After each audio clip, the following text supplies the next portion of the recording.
الحمد للمتوحد بجلاله المتفرد وصلاته دوما على خير الأنام محمد.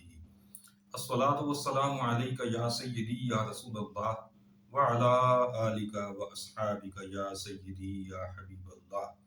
ناظرین محترم، اللہ رب العزت کے فضل و کرم اور اس کے پیارے حبیب صلی اللہ تعالی علیہ وآلہ وسلم کے رحمتوں کے طفیل قرآن فہمی کا رکوع برکوع سلسلہ جاری ہے، اور اس سلسلے میں ہم 21ویں پارے میں پہنچ چکے ہیں۔ اس کے 9 رکوع مکمل ہو چکے ہیں۔ آج ہم نے 10ویں رکوع کی بات کرنی ہے۔ یہاں سے سورہ لقمان شروع ہو رہی ہے، جو کہ مکی صورت ہے اور قرآن مقدس کی 31ویں صورت ہے۔ اس کی آیات کی تعداد 34 ہے اور اس کے 4 رکوع ہیں۔ اس سورہ مبارکہ میں یہ آغاز میں بتایا گیا کہ قرآن مقدس یہ کتاب ہدایت ہے۔ اس سورہ مبارکہ میں شرک سے بچنے کا حکم ہے، توحید اختیار کرنے کی تاکید ہے۔ حضرت لقمان علیہ السلام کی اپنے بیٹے کو نصیحتیں اس میں بیان کی گئی ہیں، اور قدرت خداوندی کی بہت ساری نشانیاں دکھائی گئی ہیں۔ 21ویں پارے کا 10واں رکوع، جو کہ سورہ لقمان کا پہلا رکوع ہے، اس میں سب سے پہلے یہ بتایا گیا کہ قرآن حکمت والی کتاب ہے، اور اس کتاب کی آیات ہدایت اور رحمت ہیں نیکوں کے لیے۔ جو نماز قائم رکھیں، زکوٰۃ دیں، آخرت پر یقین رکھیں، وہی اپنے رب کی طرف سے ہدایت پر ہیں اور فلاح پانے والے ہیں۔ کھیل کود میں مشغول راہ خدا سے بہکانے والوں کے لیے ذلت کا عذاب ہے۔ آیات الہی پر تکبر کرنے والوں کے لیے دردناک عذاب کی وعید بھی اس رکوع میں سنائی گئی ہے۔ ایمان لانے والے، نیک عمل بجا لانے والے چین کے باغوں میں ہوں گے، جن کے نیچے نہریں رواں ہوں گی، اور وہ ہمیشہ ان میں رہیں گے۔ اللہ کا یہ وعدہ ہے اور اللہ کا وعدہ سچا ہے۔ اللہ تعالیٰ کا تعارف اور اس کی قدرتوں کے حوالے سے اس رکوع میں یہ بتایا گیا کہ بے ستون آسمان اللہ تعالیٰ نے بنائے، زمین میں لنگر قائم کیے رب تعالیٰ نے، قسم قسم کے جانور رب تعالیٰ نے پیدا کیے، آسمانوں سے پانی برساتا ہے اللہ تعالیٰ، اور اس نے ہر جنس کا جوڑا پیدا کیا ہے۔ یہ ساری قدرتیں اور ساری نشانیاں کیا ان شریکوں میں موجود ہیں کہ جن کو لوگ اللہ کے مقابلے پر اپنا معبود بنائے بیٹھے ہیں؟ وہ ظالم ہیں، اور ظالم کھلی گمراہی میں ہیں۔ دوسرا رکوع ہے سورہ لقمان کا۔ اس میں حضرت لقمان کا ذکر شروع ہوتا ہے کہ ہم نے انہیں حکمت عطا کی۔ حضرت لقمان کے بارے میں یاد رکھیے کہ آپ کے نبی ہونے کے حوالے سے اختلاف پایا جاتا ہے۔ بعض نے آپ کے نبی ہونے کا قول بھی کیا ہے، لیکن اکثریت نے کہا کہ آپ نبی نہیں تھے۔ یہاں پر یہ مسئلہ بھی ذہن نشین رکھیے کہ علیہ السلام کا جو ٹائٹل ہے، یہ انبیاء کرام اور فرشتوں کے لیے مخصوص ہے۔ یہ کسی بھی غیر نبی کے لیے استعمال نہیں کیا جاتا، مگر وہ حضرات کہ جن کی نبوت میں اختلاف پایا جاتا ہے، یعنی ان کے نبی ہونے پر بھی اقوال موجود ہیں اور نبی نہ ہونے پر بھی اقوال موجود ہیں، تو ان کے لیے اس کا استعمال فقہا نے جائز رکھا ہے، جیسے حضرت لقمان اور حضرت خضر۔ ناظرین محترم،